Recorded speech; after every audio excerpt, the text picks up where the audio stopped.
कहां कल्पनाओं में उड़ गए जनाब।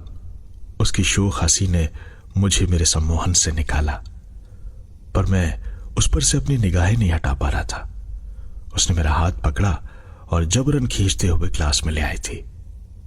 क्लास में भी मैं खामोश रहा। क्लास का पहला दिन था, इसलिए छुट्टी भी जल्दी हो गई। कॉलेज से निकलकर हम फिर बागीचे में गए और वहां एक दूसरे का हाथ पकड़े देर तक खामोश बैठे रहे। कॉलेज शुरू हुए कुछ ही दिन हुए थे कि मेरा बीई का रिजल्ट आ गया।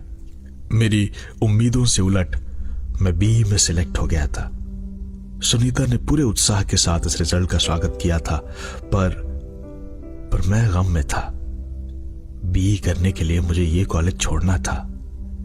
ऐसा करना मैं नहीं चाहता था। दुखी तो सुनीता भी थी, पर वो उसे जाहिर नहीं कर रही थी।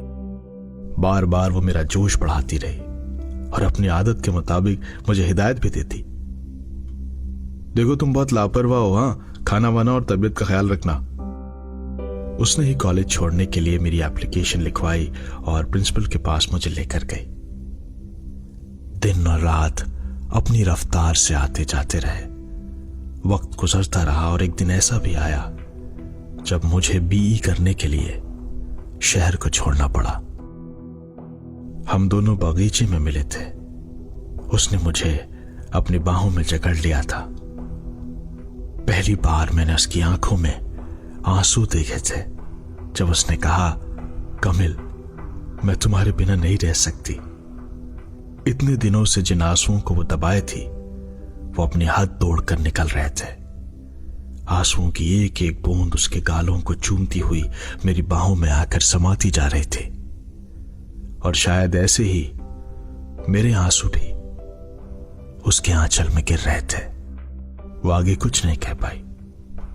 मैंने सिर्फ इतना ही कहा कि जिद तो तुमने की थी। हां, पर सिर्फ पढ़ाई के लिए। तुम मुझसे दूर नहीं जा सकते कभी। बहुत देर बाद मन शांत हुआ, या यूं कहें कि हमने शांत होने का नाटक किया। वो बोली, कामिल, इस बगीचे में हमारी कितनी यादें जुड़ी हैं ना। आओ हम यहां पर एक एक पौधा लगाएं, ताकि तुम्हारी याद आने पर मेरे आंसू इन पौधों को भिगोते रहें। सुनीता ने आसमान छूते हुए एक पेड़ को छूकर कहा था। हम दोनों ने एक एक पौधा लगाया, पर जब पौधा बड़ा हो जाएगा तो हम उसे कैसे पहचानेंगे? मैंने कहा तो वो बोली, देखो, हमने जो पौधा लगाया है ना, वैसा पौधा इस बगीचे में दूसरा नहीं है। और फिर इन पौधों पर हमारे प्यार की खुशबू महकेगी। क्या तुम उस खुशबू को भी नहीं पहचान पाओगे? मैं खामोश रह गया। तुम फिक्र मत करो, मैं इसकी चारों तरफ एक चबूतरा बनवा दूंगी और उस पर हमारा नाम भी लिखवा दूंगी, सुनीता ने कहा। और उसने ऐसा किया भी। अजीब थी वो। अनजान शहर और अनजान कॉलेज। सुनीता की याद बहुत कठिनाई से गुजरे मेरे शुरुआती दिन। मैं हर रोज एक पोस्टकार्ड लिखता था सुनीता को। पोस्टकार्ड ही अब हमारे प्यार को जिंदा रखे हुए थे। पहले सेमेस्टर के एग्जाम्स देने के बाद मैं वापस आया था। हम दोनों फिर उसी बगीचे में पहुंचे थे, जहां हमारे लगाए हुए पेड़ की चारों तरफ एक चबूतरा बनवा दिया था और उस पर लाल रंग से लिखा था, राजहंस।